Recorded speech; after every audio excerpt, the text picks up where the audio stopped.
妊娠7か月目のことでした。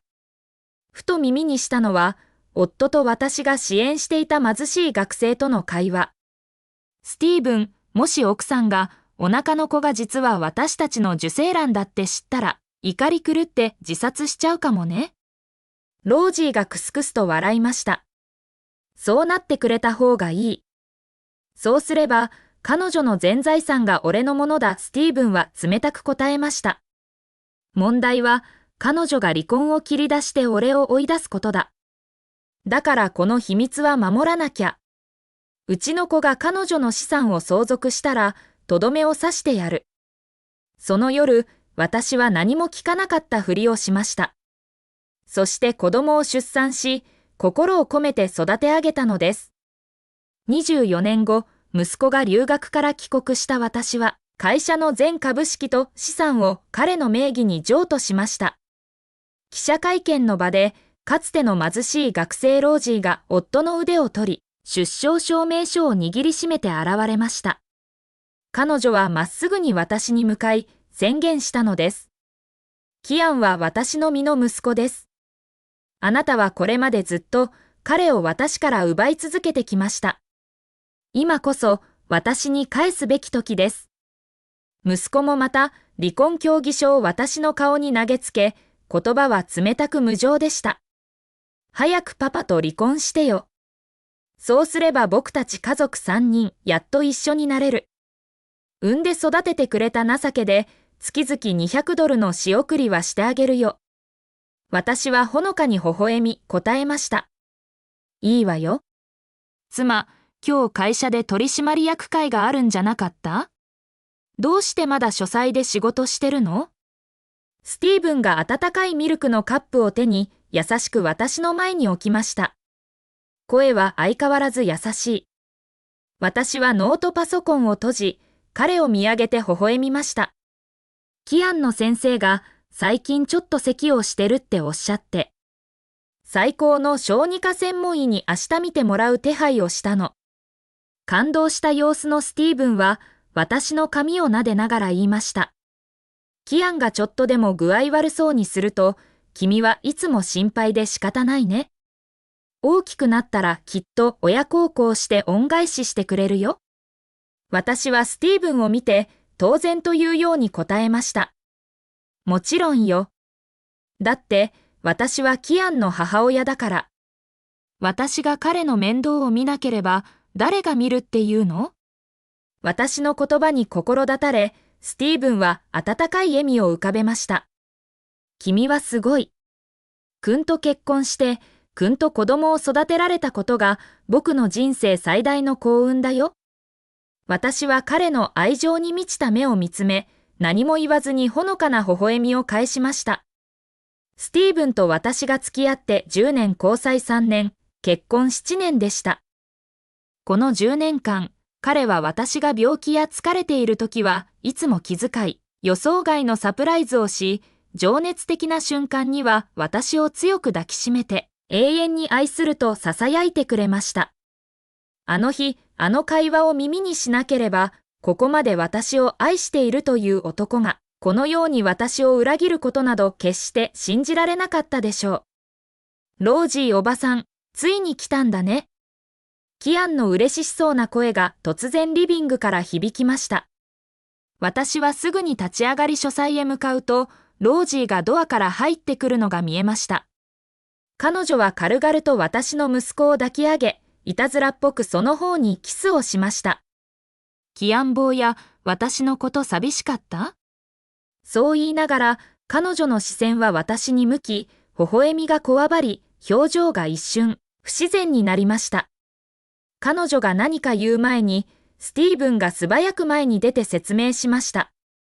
妻、今日はキアンの幼稚園で親子の野外活動があったんだ。君は仕事で忙しいと思って邪魔しちゃ悪いから。代わりにロージーに手伝ってもらったんだ。ロージーはキアンを下ろすとすぐに慌てて続けました。そうそう、ダフネ、あなたは長年私を支援してくれた。私はずっと感謝していて、恩返しがしたいと思っていたの。スティーブンから電話があった瞬間、すぐに駆けつけたのよ。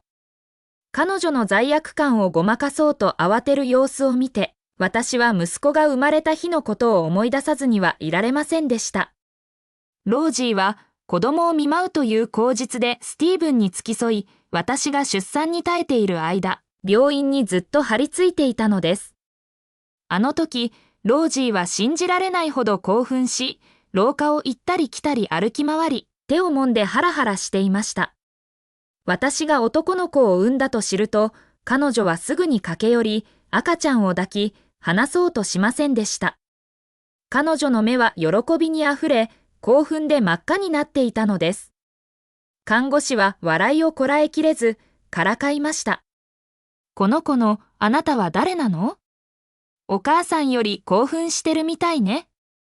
ロージーは気まずそうにしましたが、私が黙っているのを見てすぐに説明しようとしました。ダフネ、ついね。キアンがあまりにも可愛くて、思わずキスしちゃったの。怒ってないわよね。私はほのかに微笑み、平静に答えました。もちろんよ。私は仕事で忙しくて、家族をないがしろにすることもあるから。あなたがキアンの面倒を見てくれるなら、それはありがたいわ。これを聞くと、ロージーもスティーブンも安堵のため息をつきました。息子はそれから私のもとに走り寄り、無邪気な目で私をまっすぐ見つめながら尋ねました。ママ、今日は会社に行くの？それともパパと僕と一緒に幼稚園に行くの？私はそっと彼の頭を撫でながら尋ねました。キアンはママにどうしてほしいの？彼はためらわずに答えました。ママには仕事に行ってほしい。ロージーおばさんがパパと僕を幼稚園に連れて行ってくれるから。キアンがまずいことを言わないかとでも恐れたように、スティーブンは急いで彼を抱きかかえ、私に説明しました。ダーリン、キアンはただ君の仕事の邪魔をしたくないだけなんだ。この前も、君は一生懸命働いているから邪魔しちゃダメだって僕に言ってたよ。ロージーも同意するようにうなずきました。キアンは本当に思いやりのある子ね。ダフネのような素晴らしい人だからこそ、こんなに素直な息子さんに恵まれるのね。微笑みながら私は息子に言いました。わかった、キアンの言う通りにしよう。これを聞くと、キアンは嬉しそうに跳ね回りました。私の存在を完全に無視し、ロージーとスティーブンの手を掴んで、外へ引っ張っていったのです。幸せそうな小さな3人の家族を見つめながら、私はほのかに微笑み、振り返って書斎に戻り、終わっていない仕事を続けました。おそらく彼らは、私が騙しやすく、何かおかしなことに気づかないと思っているのでしょう。ロージーは日増しに大胆になっていきました。最初は私が仕事で留守の間にスティーブンとこっそり会っていました。でも今では私が家にいる時でさえあらゆる口実をつけて訪ねてくるようになりました。ダフネ、最近独学で料理を習っているんだ。長年お世話になったお礼に美味しいものを作ってあげたかったの。ダフネ、田舎から戻ってきたばかりで地元の特産品を持ってきたんだよ。ダフネ、仕事を辞めて起業したんだけど、創業資金がちょっと足りなくて。助けてくれない？ロージーの訪問が私の息子やスティーブンに会うための口実だと心底分かっていても、私は決して彼女を拒みませんでした。彼女が来るたび、私はいつも丁寧に歓迎しました。彼女の助けを求める要請にも、すべて同意さえしたのです。スティーブンはこの取り決めを喜んでいるようでした。ロージーが来るたび、彼の口元は抑えきれない笑みを浮かべました。時には、私の前で公然と彼女に甘え、意味ありげな目くばせや秘密めいた微笑みを交わすことさえありました。私の息子もロージーにますます懐くようになり、ついには彼女のためにスリッパを買って、いつでも来られるようにしてしまいました。この生活は息子の大学受験まで続きました。受験結果が発表された日、ロージーは早朝から私の家に到着し、私たちと一緒に待ちました。息子の驚くほど低い点数を見て、スティーブンは怒りで眉を潜めました。なんでこんなひどい点を取ったんだ？彼は声を荒げました。しかし、私の息子は平然としていました。別にいいでしょ？うちはお金持ちなんだし。ママがどこの大学でもお金で買ってくれればいいじゃん。キアンは何とも思っていない様子で宣言しました。スティーブンは私を一別しました。私が反応しないのを見て、彼は続けました。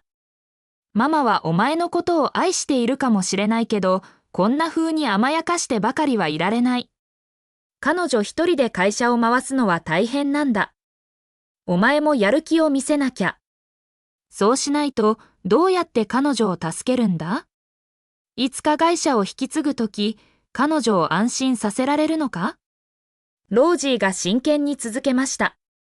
キアン、パパの言う通りよ。ダフネはあなたのママで、いつもあなたの面倒を見てくれるけど、自分自身の力も身につけないと。じゃないと、会社を引き継ぐとき、古参の重役たちからどうやって尊敬されるの？二人が口を合わせる様子を見ながら、私はほのかに微笑み、冷静に言いました。大丈夫。キアンのことはもうすべて計画してあるの。彼を留学させて、戻ってきたら自然に会社を引き継がせればいい。結局、私が持っているものはすべてキアンのためなんだから。これを聞いて、三人は満足そうに微笑みました。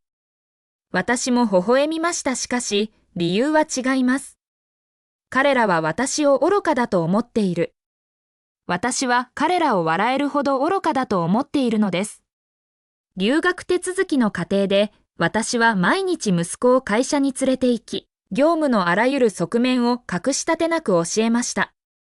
出発の日、スティーブンは彼に付き添って空港へ行き、彼の手をしっかり握り、別れを惜しむ表情でいっぱいでした。ロージーも特別に駆けつけ、山のような荷物を息子のために持ってきて、異国での生活を心配しました。二人は際限なく注意を繰り返し、温かく感動的な光景、子供が遠くへ旅立つ時の親心そのものの場面を作り出したのです。息子が飛行機に乗り込んだ後、彼らはそれが空へ昇るのを見送り、涙に濡れた目で見つめ、姿が見えなくなるまで動きませんでした。やっと帰路に着いた時も、まだ涙を浮かべ、和しそうにしていました。息子が留学に出てから、ロージーは我が家を訪れる回数が減りましたが、代わりにスティーブンの外出が増えました。彼が帰ってくるたび、疲れ果てている様子でした。尋ねると、友達と出かけていたとか、体を鍛えるためにジムに入ったとか言い訳します。言い訳が尽きると、悲しげに装い、大げさにため息をつきました。俺がこの手でキアンを育ててきたんだ。今までこんなに長く離れたことなんてなかった。寂しくてたまらないよ。気を紛らわせるものを見つけないと気が狂いそうだ。彼の体にまとわりつくロージーのお決まりの香水の香りを無視して、私は微笑み見ながら安心させました。キアンはすぐに戻ってくるわ。そしたらみんな一緒にいられるからね。スティーブンの口元に意味深長なほのかな笑みが浮かびました。そうだな。もうすぐ僕たち3人の家族は再会できる。4年後、息子は留学から帰国しました。まるで昔のよう。